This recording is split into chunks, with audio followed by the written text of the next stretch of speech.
मन भावना मेरो सतगुरु गुरु चरणों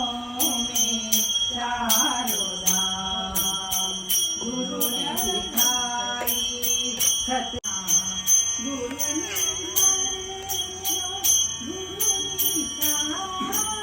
गुरु चरणों में